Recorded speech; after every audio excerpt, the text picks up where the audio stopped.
video is not intended for children. Viewer discretion is advised. If you haven't already, please like, share, and subscribe. Thank you. Thank you.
Good morning, Valhalla, and greetings, one and all. Welcome to Mornings of Mischief. I'm your host, Stone Loki, and with me today is Captain Trek. Good morning, Battle Angel, Heiress of Chaos, Samantha Joe, Purple Lady, the Valkyries are here.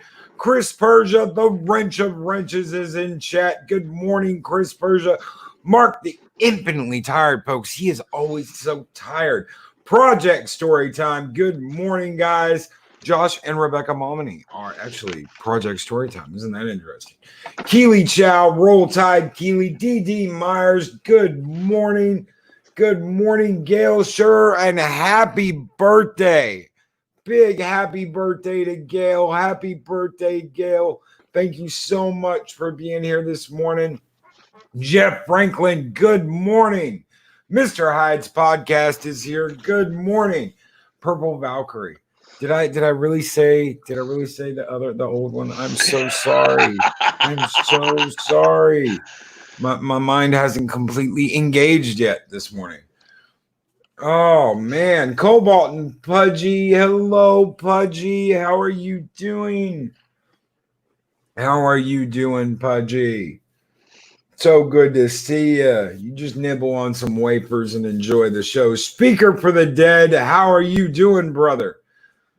How are you doing, Brian? So many wonderful people here. So many. MacGyver, good morning. Darth Haster, Dave G. Sound is in the house. Doctor and author Adega Outlaw is here in the chat, folks. Thank you so much for being here, Adega. Author of Evolution by Adega. Colin P. Smith. Guys, thank you so much for being here this morning and hanging out with us as we continue our review of the first season of Farscape. And let me tell you, I am totally conflicted about the next 3 episodes because we have a complete stinker in Through the Looking Glass. We have an okay episode that is weird as hell, A Bug's Life. And then we have Nerve, which is part 1 of a 2-parter of Nerve and the Hidden Memory. We will not be watching the Hidden Memory. We'll not be going over the Hidden Memory because we haven't watched it yet. But we're going to hit part 1 of Nerve and leave you guys on a little cliffhanger this morning. So, Through the Looking Glass, a very pregnant Moya tries to starburst in order to reassure her restless crew, but her defensive move backfires, stranding them somewhere in between. Crew members start disappearing into thin air, and Crichton finds himself playing interdimensional messenger in order to help Moya pull herself back together. So, Captain Trek, Yes. Mhm. How did you feel about Through the Looking Glass? I couldn't stand it. It was utter trash. There were a couple of things I liked about it, but I liked, at least at the beginning, before they did the jump, the crew was having their usual fighting thing, and they did the jump because, well, even though they were trying to talk the ship out of doing it, she decided to anyhow. Yes, she did. PsycoDwarf 9. Good morning, PsycoDwarf 9. How are you doing this morning, brother? So, yeah, Moya wanted to prove that I'm not useless just because I'm pregnant with a baby Leviathan. I am going to roll with it. We saw how that turned out, didn't we? Oh. Reminds me of Star Trek 5. Let's see what she's got, said the captain. And then we found out, didn't we? Well, that pretty much describes that entire movie.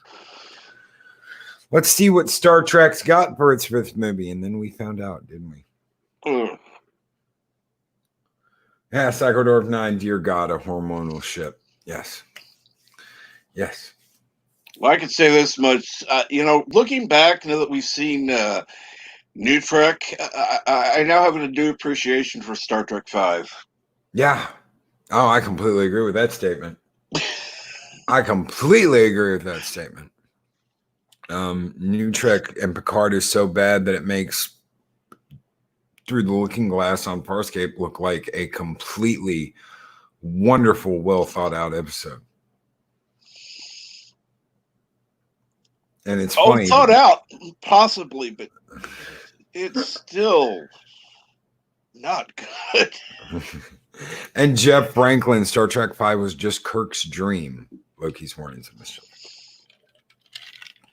A lot of people have said that. What does God need with a starship? And everything works out in the end. The Klingons are hanging out on a Federation ship, drinking drinks, and yeah. So, Ambassador, Star Trek 5 watch party, woot woot. Well, you know what I have to say about that, Ambassador? No, and oh hell no. You will have to pay me to be there for that one. I don't want the money. I don't mean the money. Just want a little alcohol. That's fine. The best part of that movie was Scotty. Scotty was great in that episode. So was Uhura. But yeah, no. Nope. Good morning, Yotam Darkstar and Mando Mark. Good morning, guys. Darth Monkey Oref, good morning.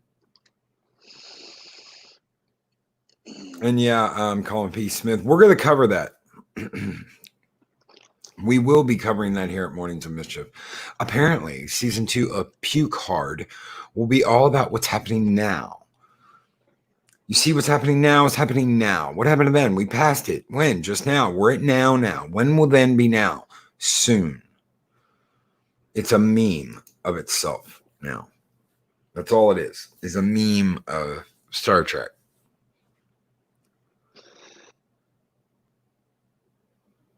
So, what do you think the point of this episode even was? I mean, I find it hard to talk about this for the next 5 minutes, so we probably won't. We'll skip ahead. But did you see any point other than Moya wants to prove a point and fails miserably? Not really. I mean, it was interesting at the end to see the crew finally, because at the beginning of the episode, they were bitching about the food. They were bitching about everything. At the end, everything was all happy because it's like, you know what? Maybe it wasn't so bad after all. That was about it. Yeah, that was about it. and what their point was with this episode, or I think it's just it's the worst filler episode in Farscape, I think. I even like Crackers Don't Matter more than I like this episode. And to me, that's pretty hard because Crackers Don't Matter was like a fucking horrible episode for Farscape. Chris Persia, so Sir Pat will finally get to address the Orange Man because they forgot to do so last season. Sure they did. Sure they did, Chris Persia. Yeah, they forgot to do that. Okay. So let's go ahead and move on to A Bug's Life, which I found much more interesting than Through the Looking Glass. Yes. And the synopsis is the crew pretends that Crichton is a peacekeeper captain in order to keep a marauder crew from commandeering Moya. But the marauders' cargo is far more dangerous than the peacekeepers themselves. An intelligent virus that moves from host to host and will kill to protect itself. And oh, does it kill. So the episode opens up with Crichton dressed as a peacekeeper. And the crew basically going into the old cells they used to be held in. And of course, they are not happy about this. Crichton and Aaron are playing We're Not What You Think We Are. What did you think? What did you think as this episode went on?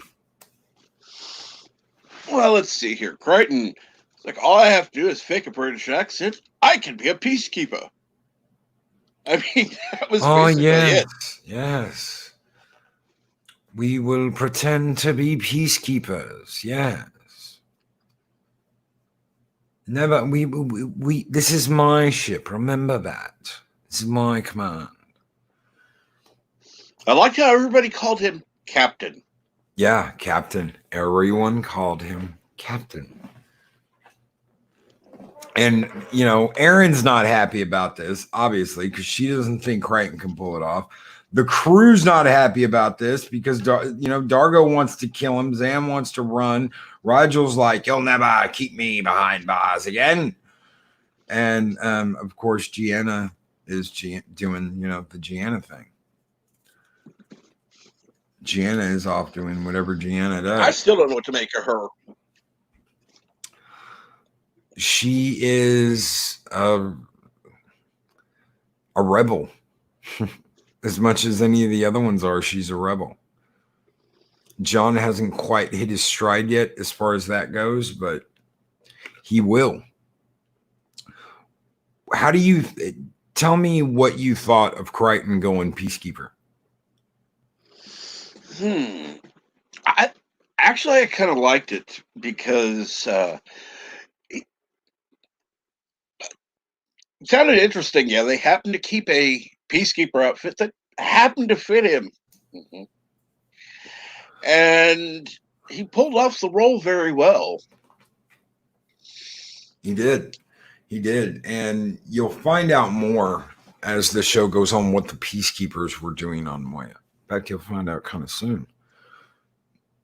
Moya wasn't just a Leviathan transport. She wasn't just any Leviathan transport that had been collared and being used by the peacekeepers.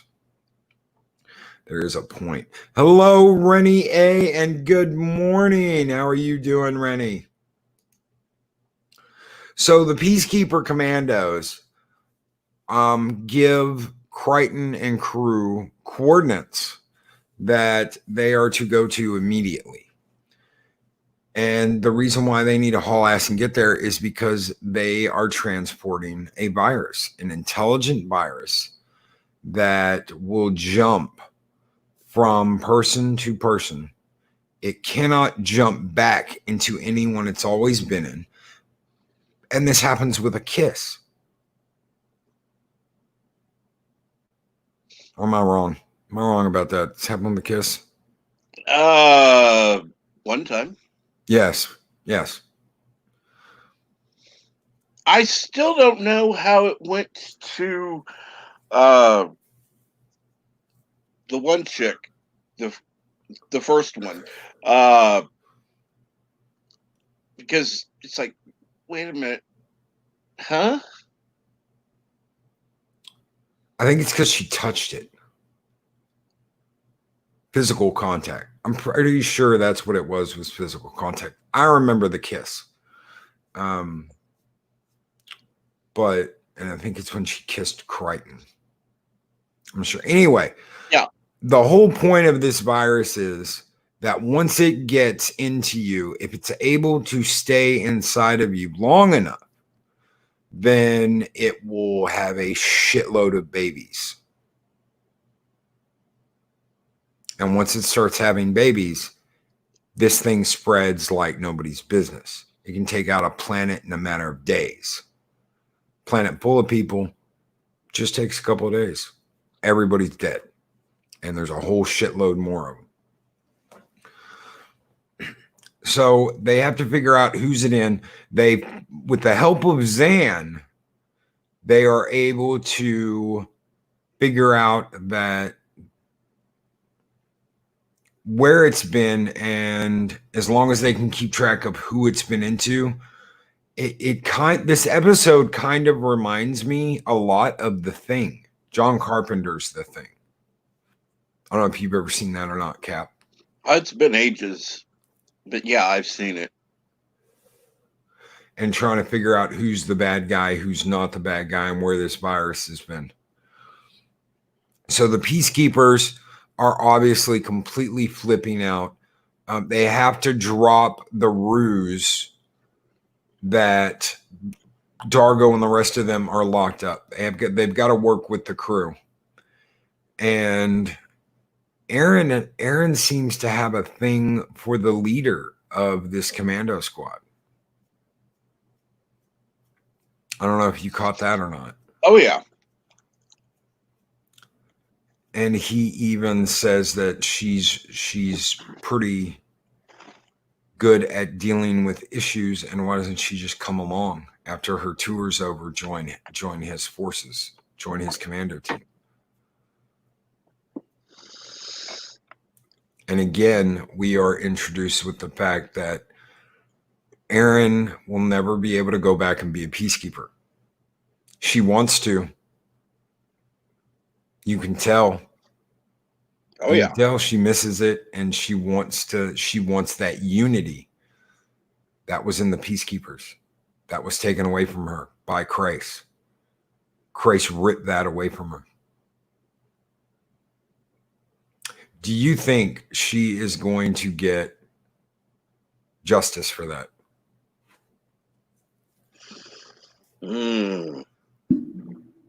Knowing her,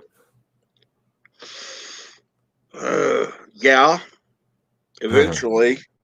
But like I said, I haven't seen any of it except these episodes we're talking about. So if she does, good. So they start to be able to track where this virus has been, who it's been in, and eventually it gets into the Peacekeeper Commando, the leader of the commandos, Larac. And he bails.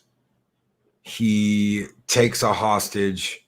He gets to a transport, or he gets back on his Marauder. And tell us what happens after that once he gets on his Marauder. Well, I like the fact that everybody's trying to keep him from going. And Crichton's like, okay, I'm trying to still remember the terminology. But, basically he's saying, yeah, go ahead, let him go. It's fine. Then have Moya go to... We were just talking about this before. Starburst. Thank you. And of course, she can't go to Starburst anymore. Right. But they can still activate it. Right. It's just going to fail. But because the Marauder that the Commandos showed up in has a fuel leak, Once that Marauder gets in space and Moya brings the tail end section of itself to where the Marauder launched out of the launch bay, because it electrifies the ship before it goes into starburst, it ignites the fuel leak. It ignites the leaked fuel that is now following the Marauder through space and destroys the Marauder. And now you have an end to the virus. However, that doesn't mean everything ends well.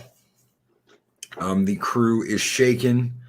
Aaron has been injured because that's who he tries to take as his hostage.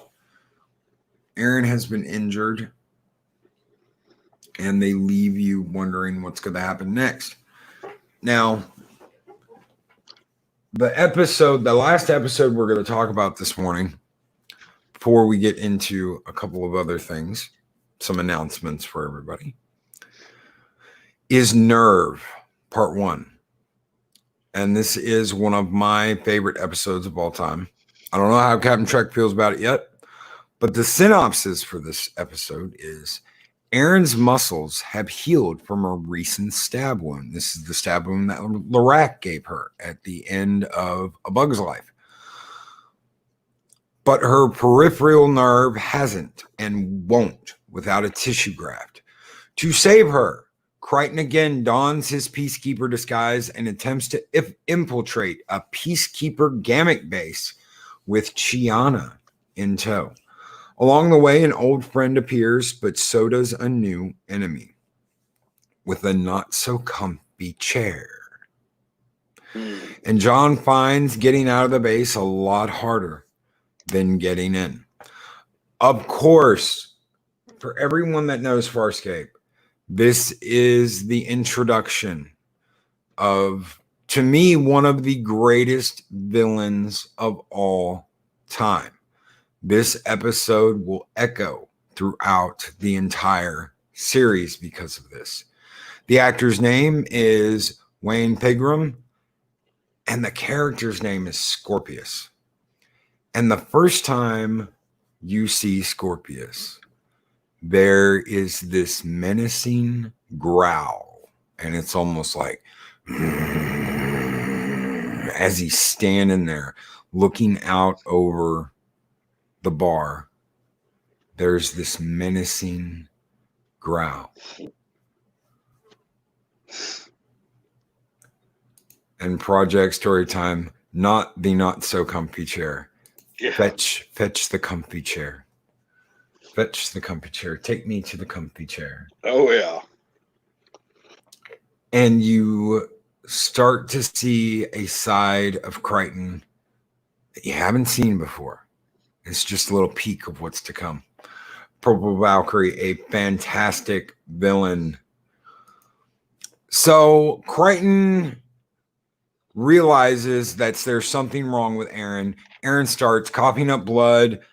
She admits that the wound is healed, but her peripheral nerve is damaged, and that cannot heal itself. The only thing that can save her is a tissue graft from a donor, a compatible Peacekeeper donor.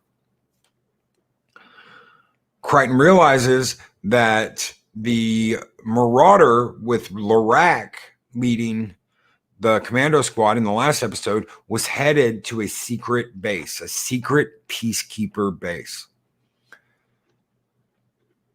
and orders the crew to head to that base and tells them this is the only way to save Aaron. If you love Aaron, if you want to save Aaron's life, we have to do this. And he decides to go Peacekeeper Commando and go down to the base. But before that, Chiana shows up in the launch bay because he's going to take Aaron's Prowler down to the planet and says, I want to go with you. And he's like, no, absolutely not. And she's like, well, I've got this. And she holds up a chip. And it's a Peacekeeper ident chip that she stole off of Lorak.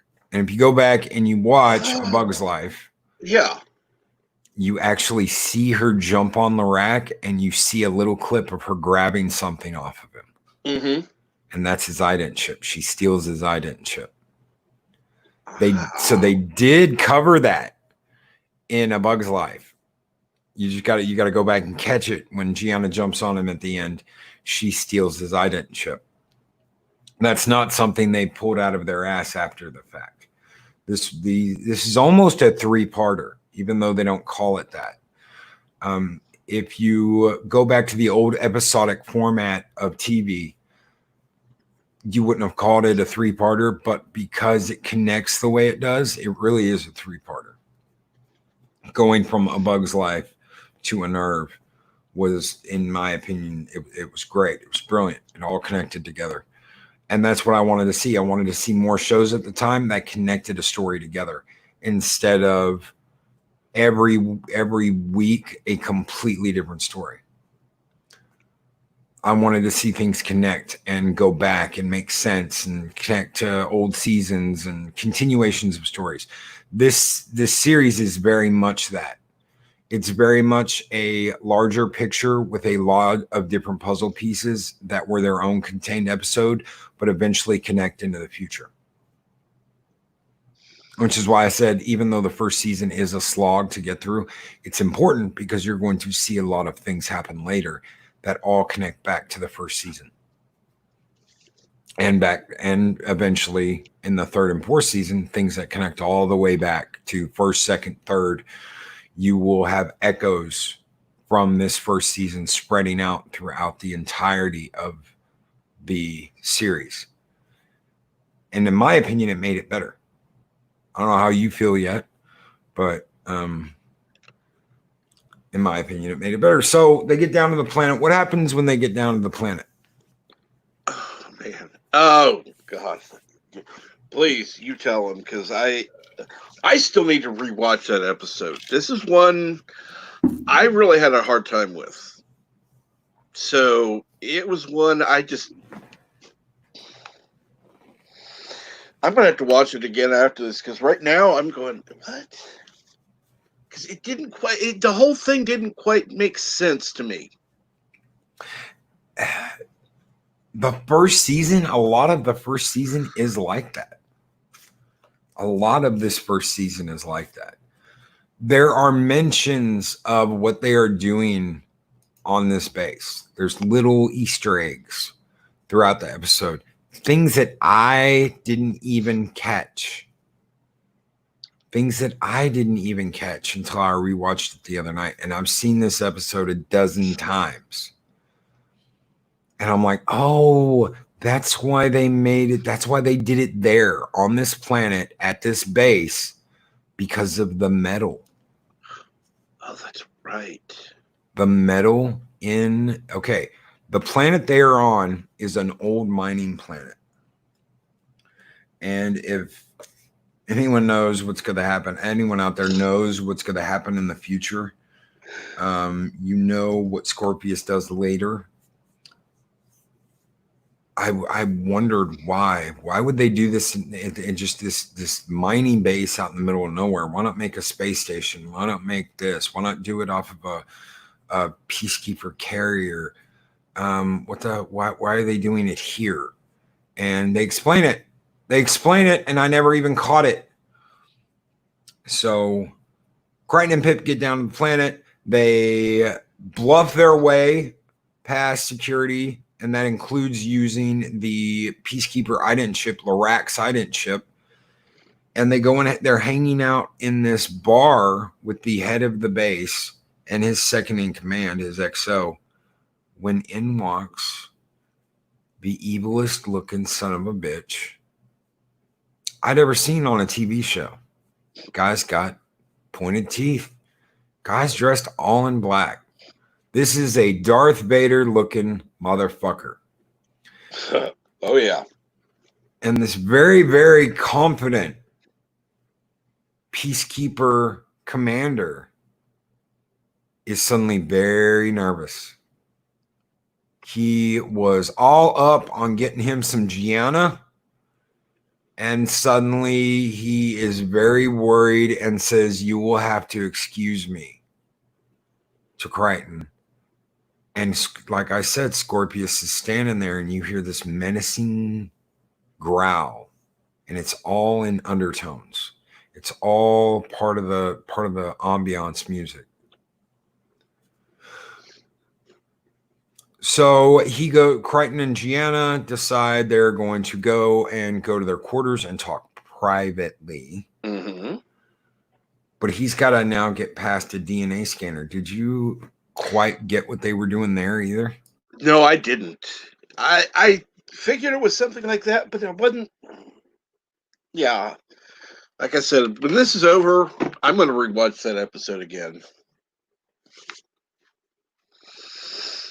So they get past this. They get past this scanner.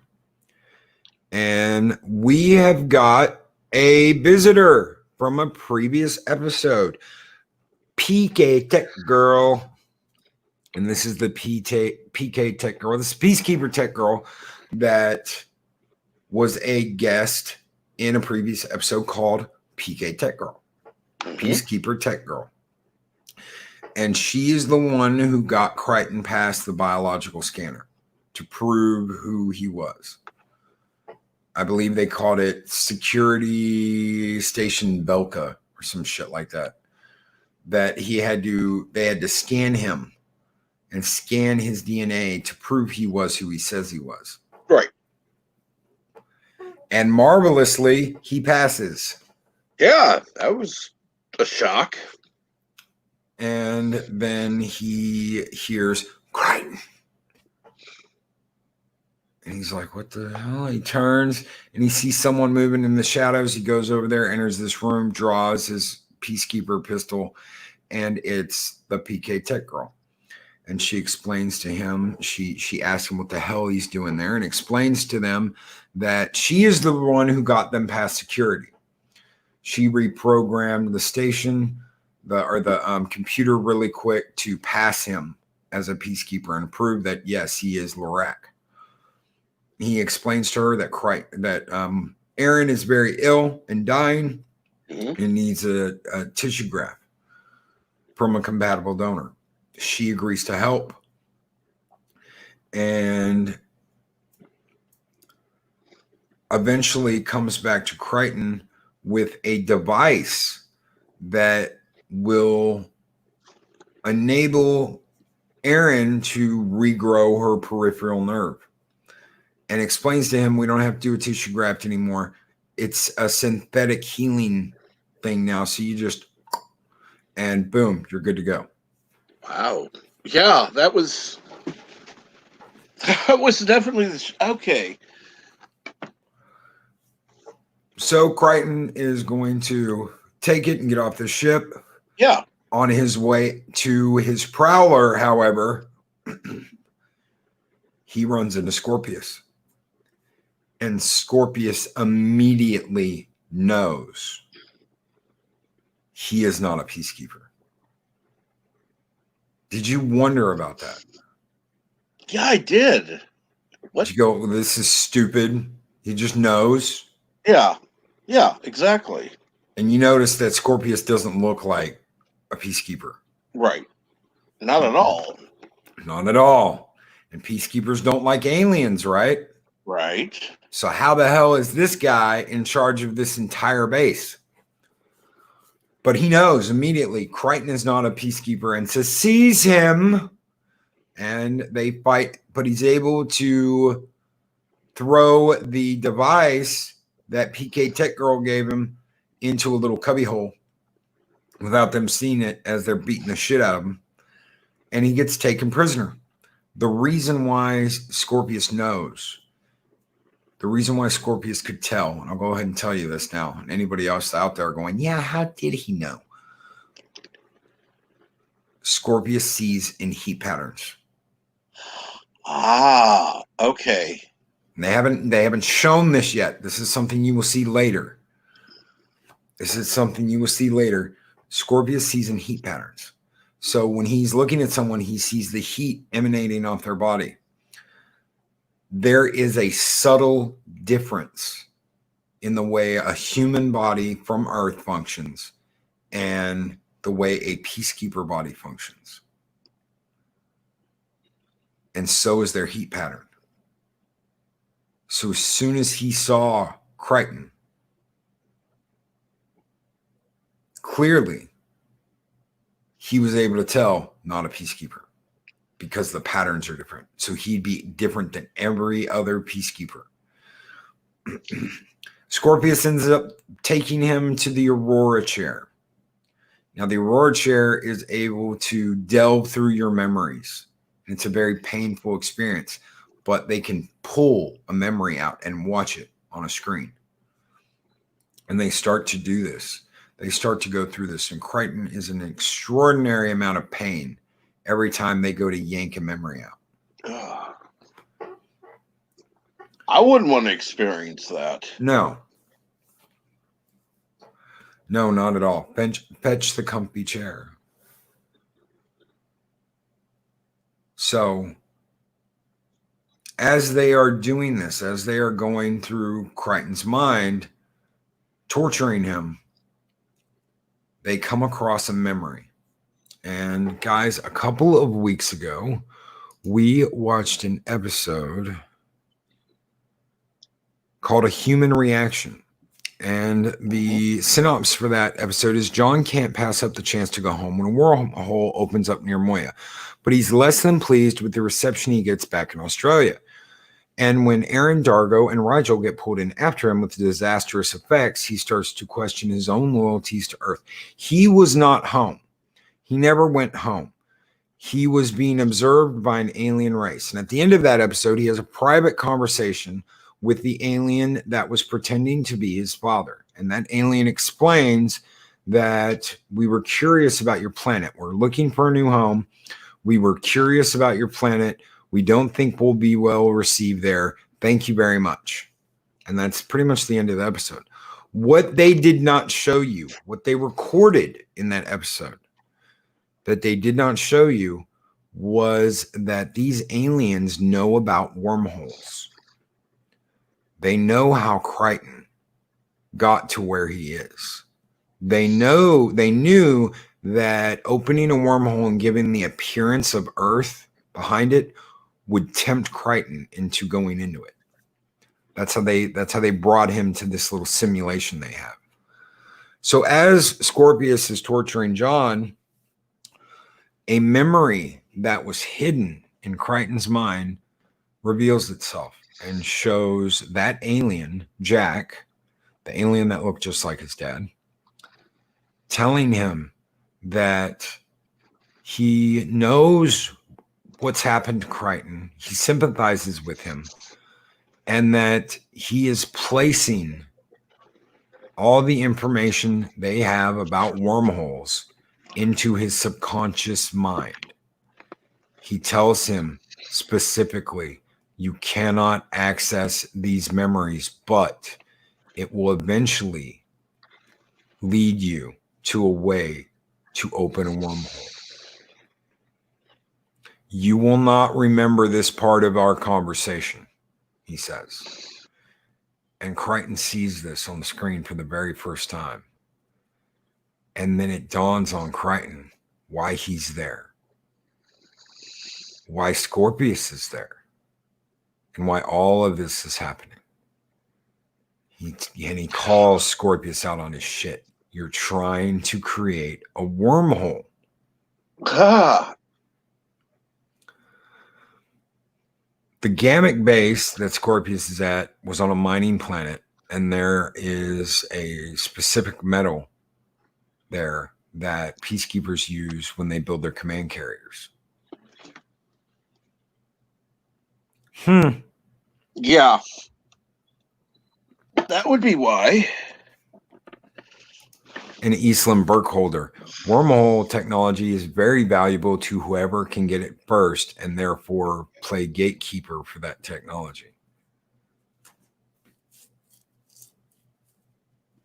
Absolutely.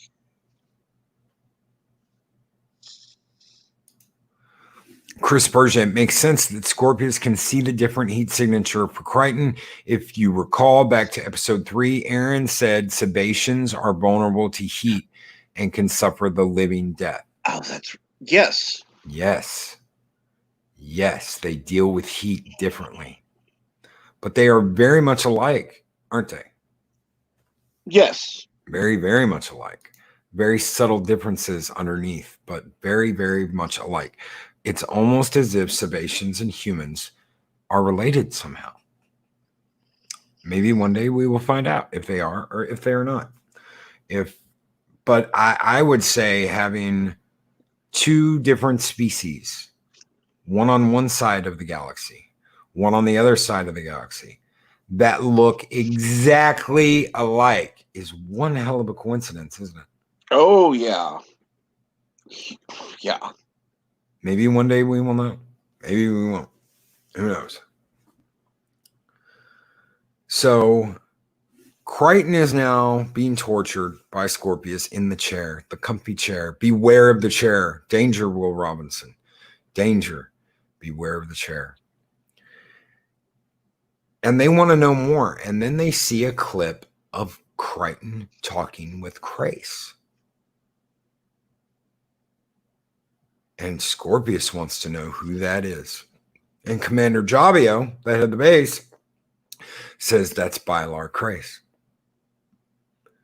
And that Scorpius recalls that he received special compensation from the Peacekeeper Council to travel into the unknown regions in pursuit of the Leviathan.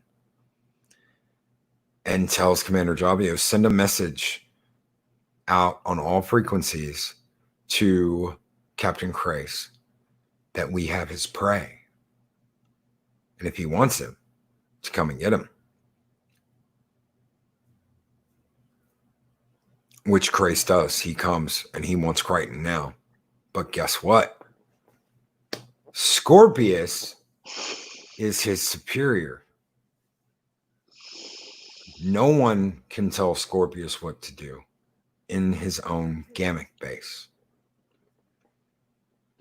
The council has completely backed any project that Scorpius is a part of. So if Scorpius tells a peacekeeper commander, an admiral, a captain, even a member of the council, buck off while he is inside his own gamma base, they would have to go back to the council, and the council would have to revoke Scorpius' status before they could do anything. It's another thing they don't really explain. That's why he can do whatever he wants to Crace. Mm-hmm.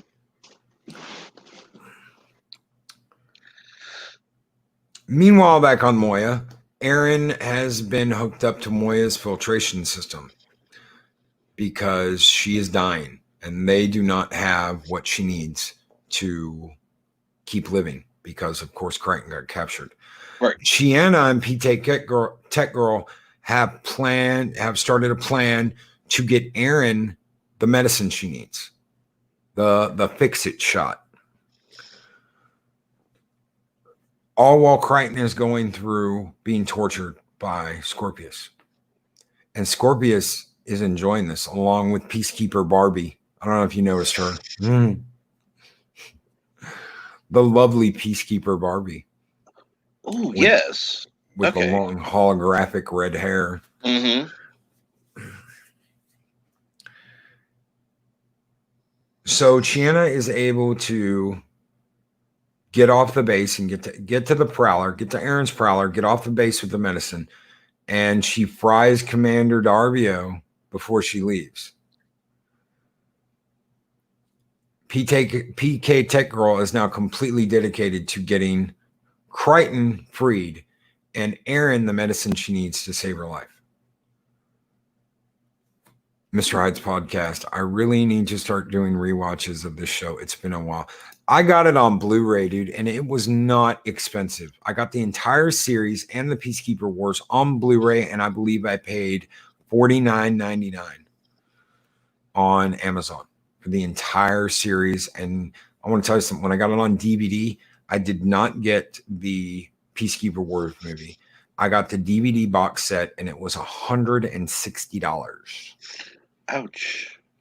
Well, it had never been released. It had never had a US release on DVD. Anytime you bought this, it was imported from Australia. Right. So back in the day, you had to pay like $40 for 3 episodes. I'm not shitting you. You had to go to someplace like Suncoast, where you could get imported movies, and you would get a regular DVD of it, and it would have 3 episodes on it. It was $39.99.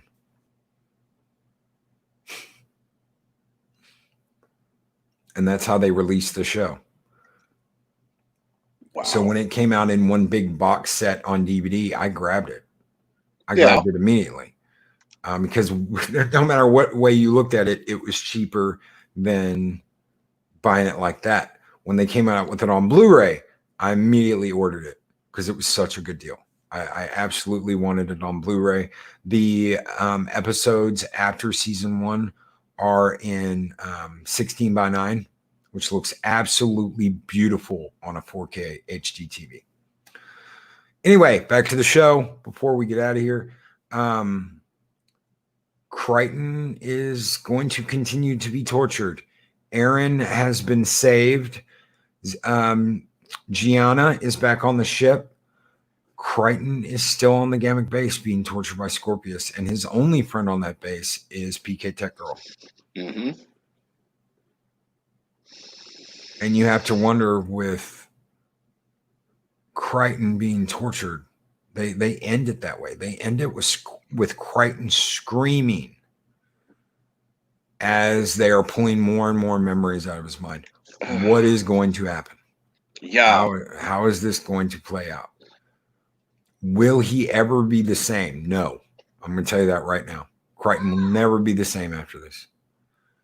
This 1-2-parter will echo till the very end of Farscape, till the Peacekeeper Wars.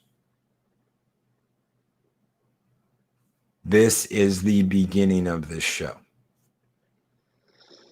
Once you see these 2 episodes, you are really starting to watch Farscape, because everything connects now. I right now I can't think of a throwaway episode. I'm sure there is, but all of this is now.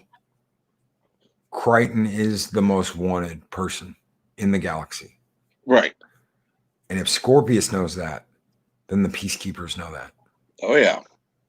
So it's not just one ship, one command carrier being run by a renegade captain, Bylar Kreis.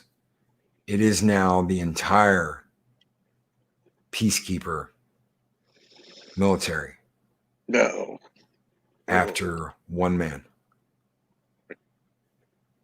And they are going to want Crichton, because Crichton is now the key to them controlling everything. So I want to thank Captain Trek for being here today. Thank you so very much, brother. Thank you. It is an absolute pleasure to watch these with you, because you get to see them through fresh eyes. You know, I'll be quite honest. There was a time at first I thought, okay, people are going to absolutely hate me because I wasn't in love with the show to begin with, and I wasn't watching ahead, so I couldn't say what's going to happen. We would talk about what episodes we were going to watch, and those are the episodes I would watch. And at first, I'm going, these aren't so great. I didn't know how people were going to take that. So, as the episodes have gotten better, except that one that we talked about first, I'm sorry, that one just sucked. Through the Looking Glass. Through the Looking Glass. It was a shitty filler episode. Sometimes you get really good at filler episodes. Sometimes you get really bad filler episodes. So no, it's a good show. I can say that now with confidence. Oh, there is something I've got to throw out there. this is also the first time you meet Stark. Stark is the man behind the mask. Stark is also tortured by Scorpius and seems to revel in it. He loves being in the chair. The chair, it's my chair. The chair, give me the chair. My side, your side, my side, your side, my side, your side, my side, your side. I absolutely love Stark.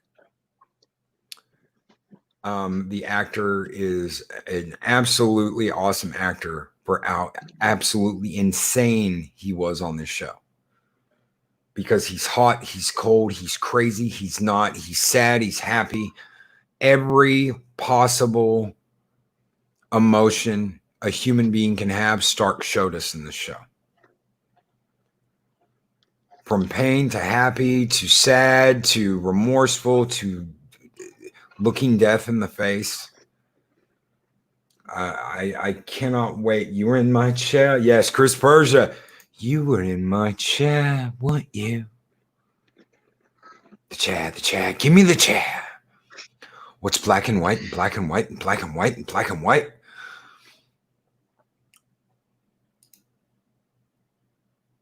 So we have more to come, guys. Thank you, Cap. Thank you, You're brother. welcome.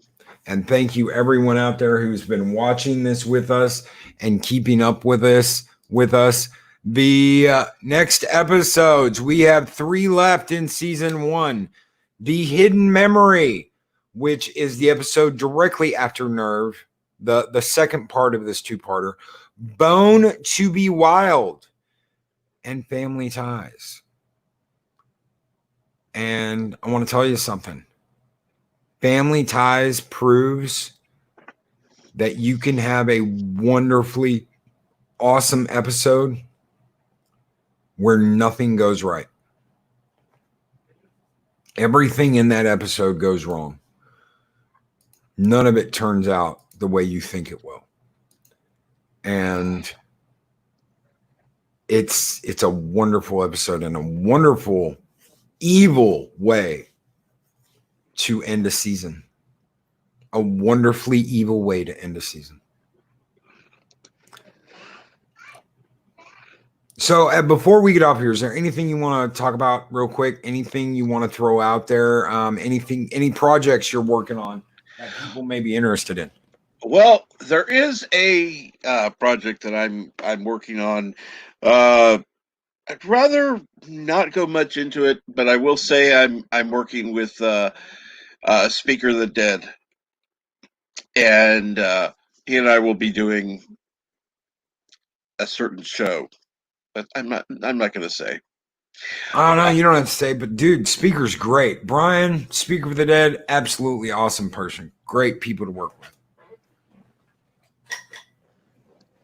Brian's a great guy. So I can't wait, dude. You're going to have to tell me what time y'all are doing it and what you're going to be covering, because that'll be awesome. So thank you, everyone out there, for tuning in. Thank you guys so very much.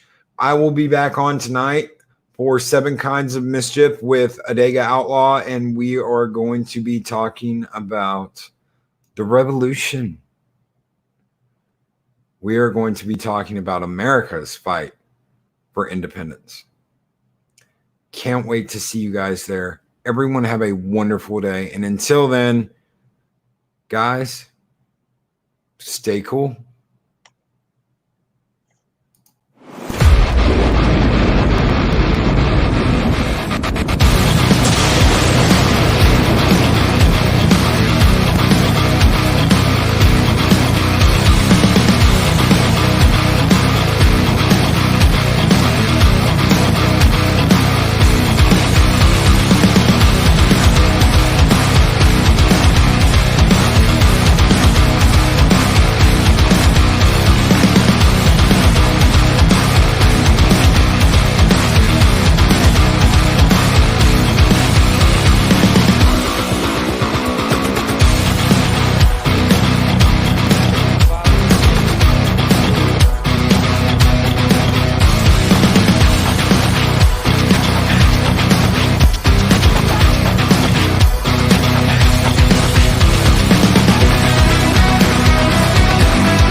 These videos are tremendous. Like, comment, and subscribe, and hammer that notification bell.